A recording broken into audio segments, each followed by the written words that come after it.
kita tidak siap dan tiba-tiba ada bam orang nyerang seperti itu, kita dengan cepat sekali menemukan center line kita karena kita sudah terbiasa melakukan konsep seperti ini.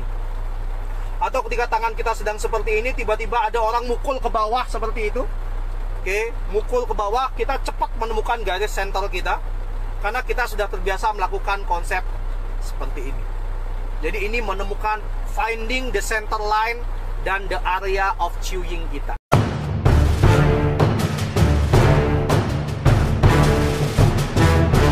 Salah satu member kita yang merupakan salah satu praktisi tradisional Chinese martial art itu pernah mengatakan sama saya bahwa sebagian besar praktisi Wing Chun yang dia lihat di Indonesia itu memiliki kuda-kuda yang salah. Nah, permasalahannya adalah dalam tradisional Chinese martial art termasuk juga Wing Chun, ketika kita ingin tahu kungfu itu, ya kita bicara umum ya, kungfu itu memiliki konsep yang benar atau salah, itu paling mudah dilihat dari kuda-kudanya, kuda-kuda dan footworknya. Ketika kuda-kudanya tidak bagus, footworknya tidak bagus, maka sudah bisa dipastikan bahwa kungfu itu tidak memiliki skill yang bagus. Dan itu juga ada dalam Wing Chun. Sehingga konsep ma, duduk ya, duduk maksimal di atas kuda-kuda, sehingga kita tahu tuh level ketinggian tahanan pel di kaki kita. Gitu kan? Ini baru ma ya. Konsep level tahanan di kaki kita, nah itu seberapa tinggi. Ketika kita sudah tahu di ketinggian itulah kita bergerak dalam melakukan konsep footwork. Panjang ya. Ini baru Yiji Kim Yung Ma. Mudah-mudahan section 1 selesai.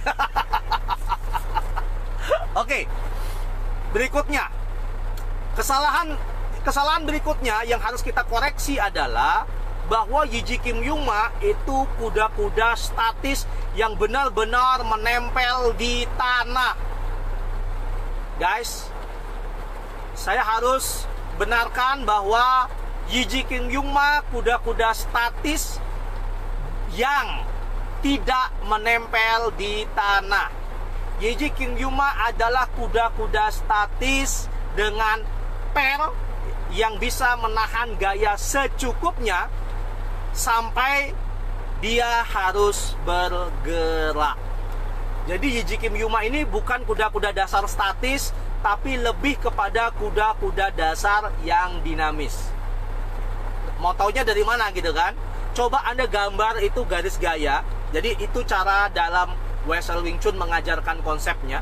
Jadi coba Anda gambar garis gaya dari posisi badan, kemudian posisi telapak, posisi kaki ya, dari paha atas ya, dari tulang paha ini, dari paha atas ini, pangkal paha itu sampai dengan lutut, kemudian ke betis sampai dengan telapak kaki. Anda gambarkan itu konsepnya, kemudian Anda coba lihat arah garis gayanya. Maka Anda akan dapatkan area garis gaya itu seperti tripod yang seperti ini kalau dari depan, guys. Nah, bentuknya seperti ini. Atau kalau samping ini. Kalau Anda tahu tripod, bentuknya seperti ini. Ini depan, ya ini belakang. Kalau Anda punya bentuk tripod seperti ini, guys, ini bukan bentuk kuda-kuda yang digunakan untuk menahan, guys. Oke, kalau kita bicara garis gaya. Karena kalau kita bicara tentang konsep kuda-kuda bertahan atau menahan, maka garis gaya kaki ya, itu bukan seperti ini tripodnya, tapi dibalik seperti ini. Kalau dibalik seperti ini, guys, maka ketika ada orang mendorong yang di belakang ini, nih kalau saya dari samping ya, yang di belakang ini bisa menjadi tahanan. Tapi Wing Chun kebalik, guys. Ini di depan, bukan di belakang.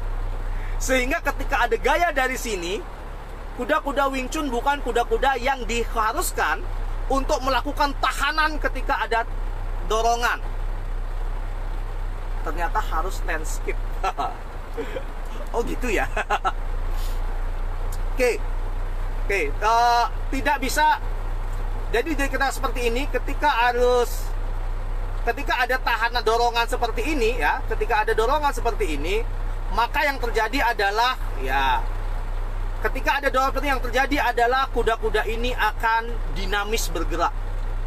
Oke, sehingga kita tahu bahwa Yiji Kim Yung Ma itu sebenarnya kuda-kuda statis yang dibuat ya untuk memastikan kedinamisan footwork kita.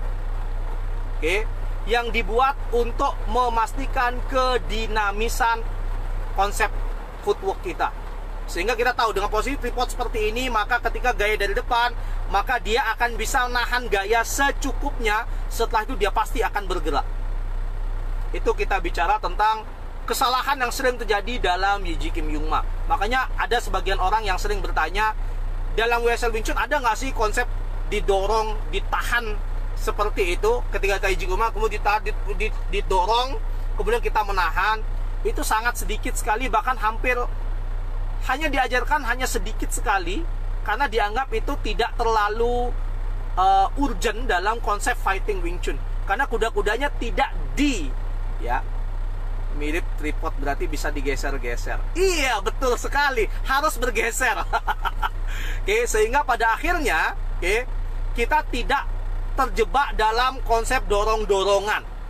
Apakah dorong-dorongan itu boleh? Boleh, tapi dengan gaya secukupnya saja untuk memastikan bahwa tripodnya ini bagus. Setelah itu kita tidak sekali lagi kita tidak mengattach atau menggroundingkan bahasanya kuda-kuda Yiji Kim Young Ma kita dalam kaki.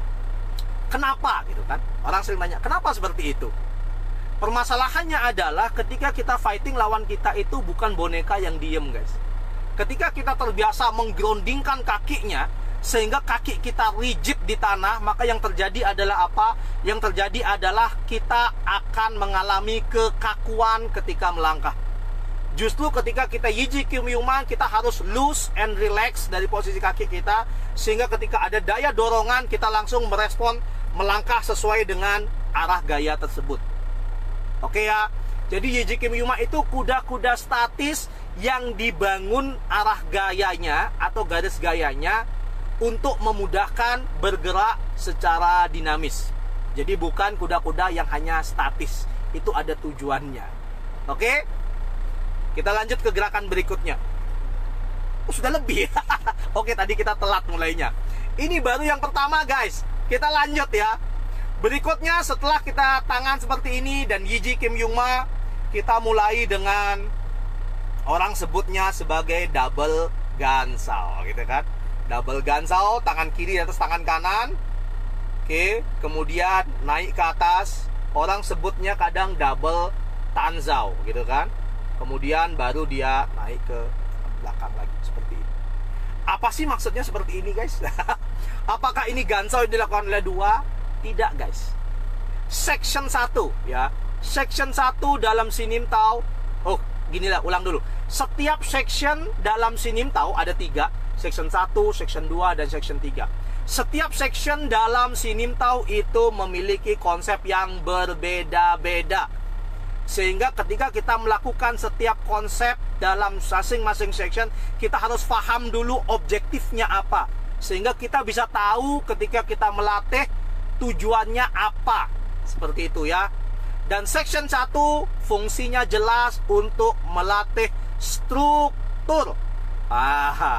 Jadi melatih struktur atau melatih konsep mekanis paling basic, paling dasar, paling fondasi dalam gerakan Wing Chun. Oke, sehingga ketika kita melakukan gerakan yang pertama seperti ini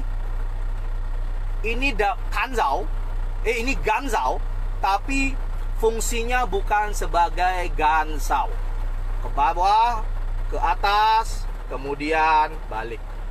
Fungsinya apa gitu kan? Nah, ini fungsinya adalah untuk memahami garis gaya Chiu Ying yang kita miliki.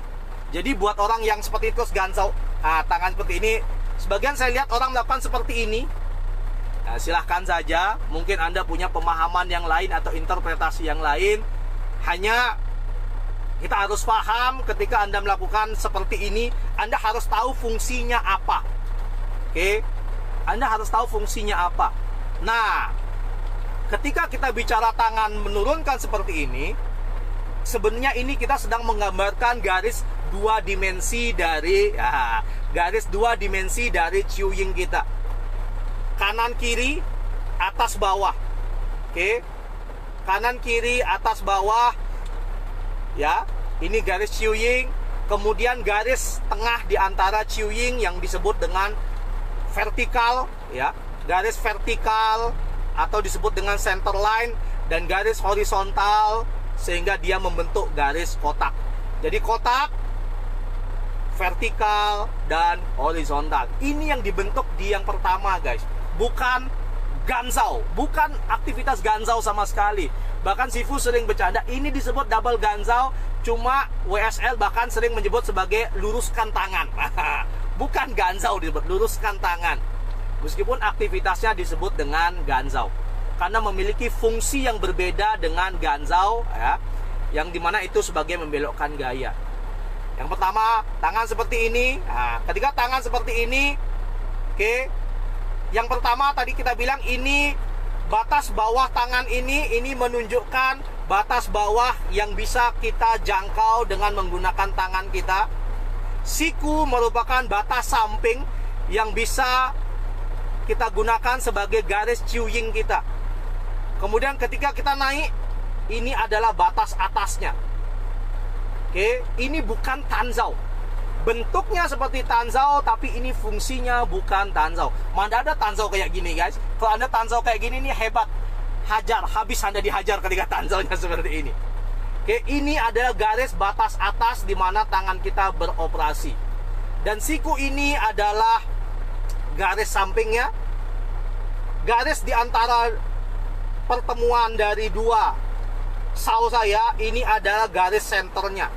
Kalau Sifu sering bilang, this is where we found our center line and our area of Chiu-Ying. Dua ini mengatakan kita untuk mengetahui garis Chiu-Ying kita, garis area Chiu-Ying kita, dan garis center line kita. Jadi finding the center line seperti ini dan seperti ini. Jadi sama sekali bukan ganzhou, sama sekali bukan tanzhou. Apalagi yang sampai diputar seperti ini, ya. Itu bukan, sama sekali tidak ada hubungannya dengan itu, guys. Tapi kalau itu memang pemahaman Anda, silahkan lanjutkan. Semoga itu bagus untuk perkembangan Wing Chun Anda. Oke, ya. Kita lanjutkan, dan seperti ini. Turun ke bawah. Ini batas bawah dari Chiu-Ying Anda. Kemudian naik ke atas. Ini adalah batas atas dari Chiu-Ying Anda, dengan garis di antara dua siku itu sebagai batas lebarnya atau garis horizontal, dan pertemuan di antara dua sao saya itu sebagai garis center line atau garis vertikal. Kemudian balik. Oke. Ini sebenarnya ada aplikasinya, tapi maaf tidak bisa dijelaskan karena keterbatasan waktu. Jadi fungsi dua tangan seperti ini adalah sebagai garis penentu dua dimensi kita, antara Chiu-Ying kita kanan, kiri, atas, bawah. Kemudian garis vertikal yang itu di tangan kita, batas lebarnya, batas lebar pertahanan kita, dan garis horizontal atas bawah, seberapa jauh kita menemukan batas Chiu-Ying, dan garis vertikal center line kita. Jadi ketika kita gun seperti ini, nih saya gun ya, kemudian kita naik ke atas, itu garisnya dia tetap berada dalam satu garis. Itu yang diajarkan pertama, melatih strukturnya, sehingga ketika tangan kita tidak siap dan tiba-tiba ada orang nyerang seperti itu, kita dengan cepat sekali menemukan center line kita karena kita sudah terbiasa melakukan konsep seperti ini. Atau ketika tangan kita sedang seperti ini, tiba-tiba ada orang mukul ke bawah seperti itu. Oke, mukul ke bawah, kita cepat menemukan garis center kita karena kita sudah terbiasa melakukan konsep seperti ini. Jadi ini menemukan finding the center line dan the area of Chiu-Ying kita. Itu nomor satu ya, guys. Oke, berikutnya setelah balangan ke bawah, naik ke atas, kemudian seperti ini. Ya. Kemudian berikutnya adalah tangan masuk, kemudian pukul, ya kan? Nah, orang sering sebutnya ini pukul. Guys, bentuknya seperti mukul, namun aktivitasnya sama sekali tidak ada hubungannya dengan mukul. Kok bisa begitu ya?